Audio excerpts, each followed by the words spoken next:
Yo, what's going on YouTube? Jake Cameo from CoreGaming here, and today I'm bringing you my pure Darkest Diabolos deck. So this is basically a pure virus deck, pretty much. So this may not be the most competitive, but I find this to be the most fun in my personal opinion. So take that with a grain of salt, take that as you may. But let's go ahead and get into this deck profile.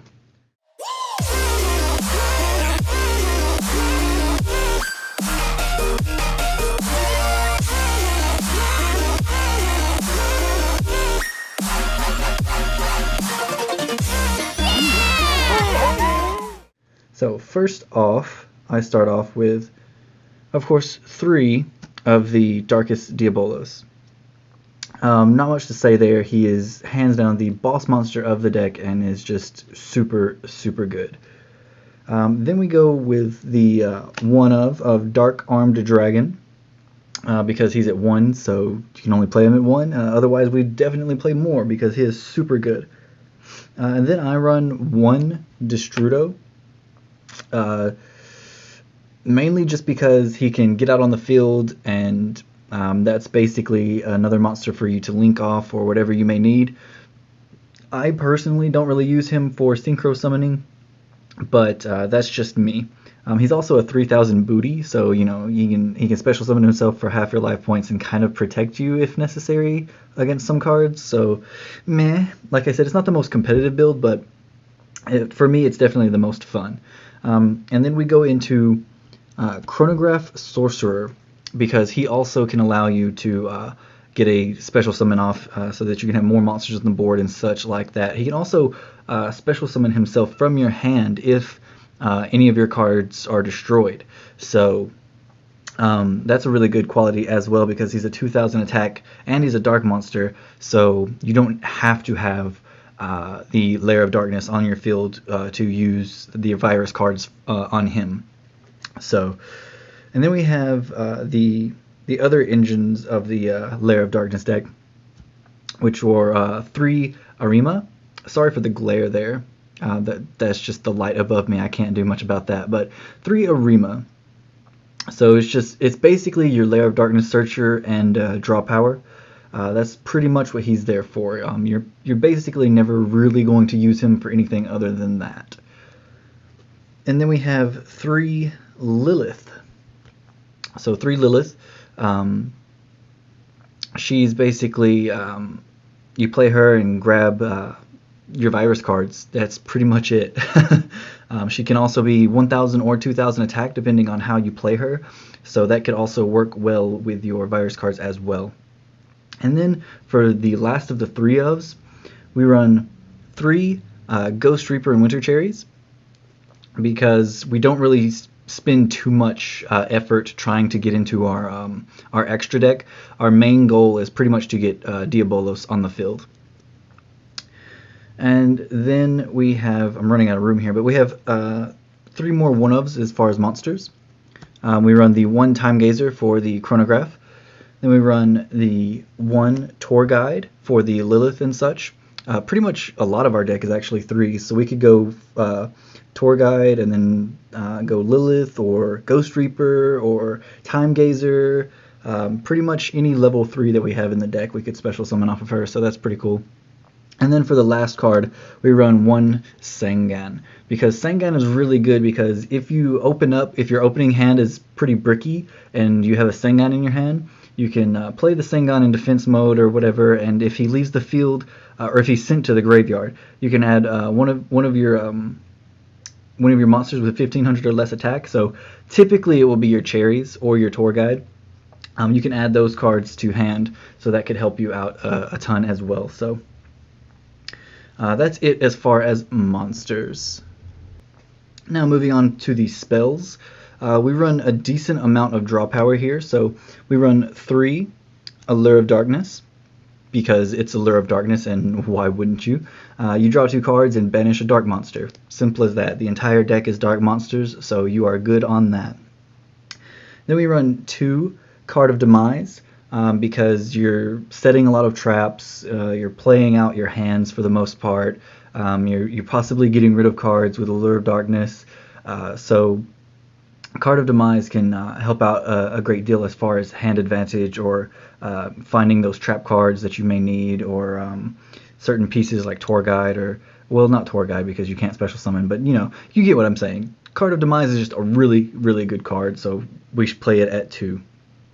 And then we run 3 Lair of Darkness, the field spell for the deck. It's a super good card. It lets you tribute your opponent's monsters, and this deck is fairly heavy on tribute, so that's a really good thing. And we run 1 Terraforming, because we already have the Arima monster card that searches Lair of Darkness, so we don't really need 3 Terraforming, so I only run it at 1. So basically we're always going to have Lair of Darkness in the hand some way or another, whether it's drawing through draw power, or hitting it with Terraforming or Arima, or just having it in the hand. We are almost always going to have Lair of Darkness. So, and then I run 2 the Fang of Critias, because we do run the virus cards, and I run, spoilers, I run 3 of the crush cards, so even if you don't have a monster to activate crush card, you can use the Fang of Critias and get that effect off by gaining a monster, and still getting the effect instead of tributing a monster, technically losing a monster. So I find this to be a plus as far as if you have the trap card, which you typically will if you have the Fang of Critias. So we only run 2 because we don't want to see it in our opening hand, but if we do get it, then that's amazing. And then we run 2 Dragon Shrine, because we pretty much want to get our Diabolos into the graveyard as soon as possible. That way, whenever we do tribute a monster or something like that, then we can go ahead and special summon him to the field. And for the same reason, we run 1 Foolish Burial, so that we can pretty much almost always get Diabolos into the grave. Then we run, for the last of the spells, I run 1 Raigeki, because it's board wipey and it's super good, and why wouldn't you? Now on to the traps. As I said, we run 3 Crush Card Virus. This requires you to have a 1000 or less attack monster, which a majority of our deck is, so that's incredibly good. And it could hurt your opponent fairly decently. Like, it could put a hurting on your opponent pretty well. And then we run 2 Grinning Grave Virus, because if we have Lair of Darkness on our field, we can tribute any of our opponent's monsters and pretty much put a hurting on them. It's really, really good, especially if your opponent has a Borlo Dragon or something like that. Because it's tributing and doesn't target, Grinning Grave Virus is amazing. And then we have 1 Deck Devastation Virus, because it requires us to have a 2000 or more attack monster, which a large chunk of our deck actually is. But we only run 1 because it's not super necessary. We definitely see the 1000 attack monsters more often on the field than we do the 2000 or more attack monsters, or a lot sooner we see the 1000 attack monsters. So, and then we run 1 because it's only at 1 Eradicator Epidemic Virus. It's pretty much the same thing, except it requires a 2500 attack or more monster. So pretty much our Dark Armed Dragon and Diabolos are the only targets for this. So that's why we run 1, and because it's at 1. But that's our trap lineup. Pretty much all viruses as far as traps. So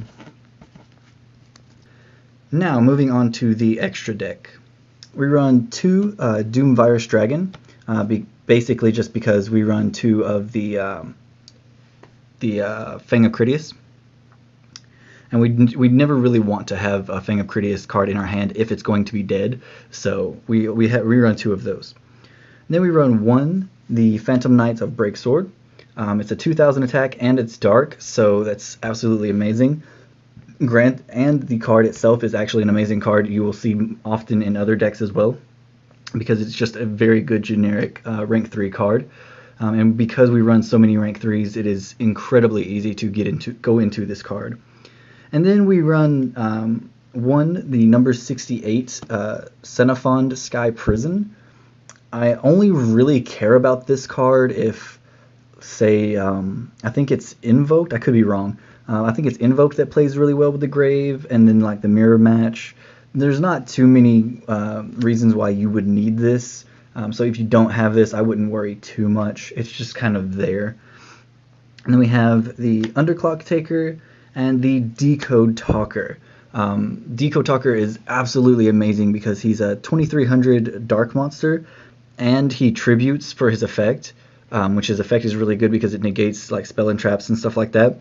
So you can tribute monsters that he points to and get Diabolos onto the field, and it's super good card to have in the deck. I definitely recommend Decode Talker in any build that you do of the Lair of Darkness build. And then I have a empty card sleeve here, basically because that would be Borreload Dragon if I had a Borreload Dragon. I'm kind of a poor guy, so I can't afford to get Borreload Dragon. So that's our Borreload Dragon. Needless to say, Borreload Dragon is just a really good card in general, and he is one of the main Cherry Blossom targets. So if you can get Borreload Dragon, I definitely recommend Borreload Dragon in that spot. But thankfully, I do have the rest of the Cherry Blossom targets because these are the only cards you will really ever go into in this deck because it's not extra deck reliant. But then we have, for the rest of the Cherry Blossom targets, we have a Nightmare Mermaid. Not really for the Cherry Blossom itself, it can be, but mainly if we get, oh man, what's the card? I want to say Isabel, like Nightmare Isabel or Isolte or something like that. The effect monster that can make it only to where you can summon Link monsters and blah blah blah. And we can just go into Nightmare Mermaid off that or other things. And then we have the Nightmare Cerberus and the Nightmare Goblin, because I personally think these are two of the ones that people would go into the most.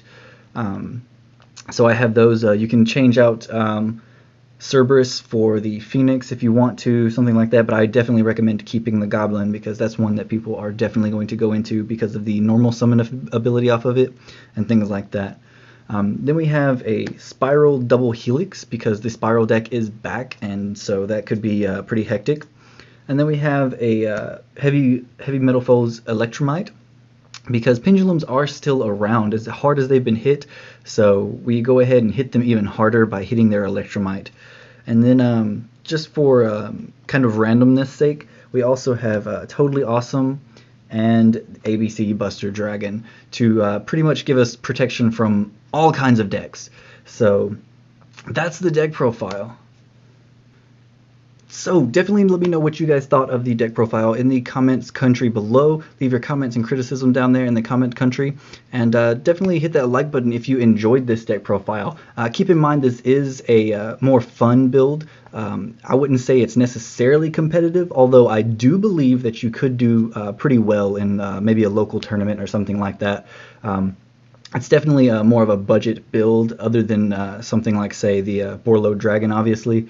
But I definitely recommend you guys giving this deck a try. And if you do, let me know how it does for you. And let me know if you changed anything, if something didn't work for you, if something works better for you. Let me know in the comment country down below. I love hearing from you guys, and I love your input and criticisms and things like that. So definitely leave those down below.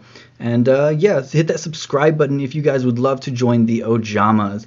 We're a big family here, and yeah, so thank you guys so much for watching. You guys are awesome. I'm going to see you guys in the next video. Peace.